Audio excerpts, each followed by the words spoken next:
All I knew was I had these feelings and that it was not something that I could talk about.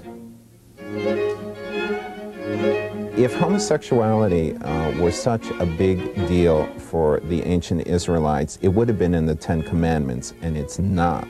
There was certainly a time when my job was threatened because I was outed by a coworker. I cannot imagine trying to be a straight lady who dreams of being Barbie. So he kissed me, and that was one of the scariest moments of my life.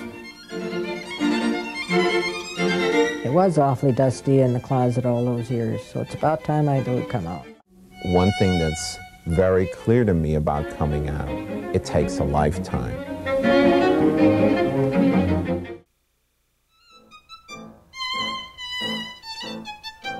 He encouraged me a lot to go as far as I could, and he would always help me to do my best and to help me continue studying the violin.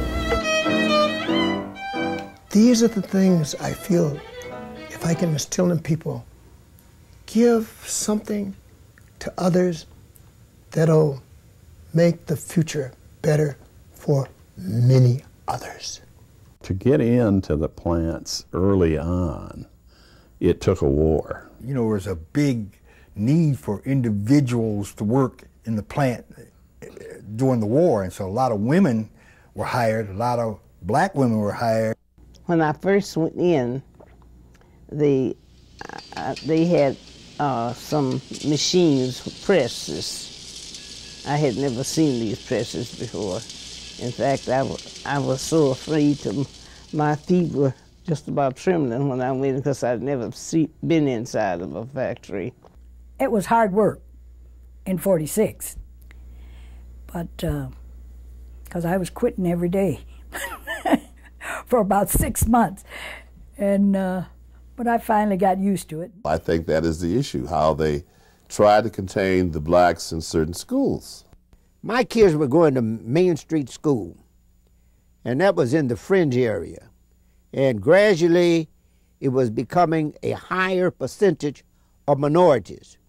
And when it became about 50% minorities, lo and behold, at the beginning of one school year, I suddenly found out that the majority, a great number of the white pupils there had transferred to Verlinden.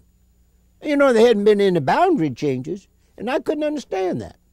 So we got a group of the NAC people and went to the school district to confront the people to find out why were these people being transferred. And they said, well, they had a doctor's excuse, saying that it was in the best interest of the child for the child to be transferred. I said, what do you mean, just a doctor writing it out? They said yes. I said, okay, fine. So there was Dr. William H. Harrison, the only black physician in Lansing. So we all went to see Dr. Harrison, and God bless him, he's deceased now. And Harrison would write the letters. It is my opinion that these children should be transferred to Verlinden, and it would be in their best interest. We took them to the Board of Education. What could they say? So my kids and a number of others transferred to Verlinden. So it was this type of thing that we were confronted with.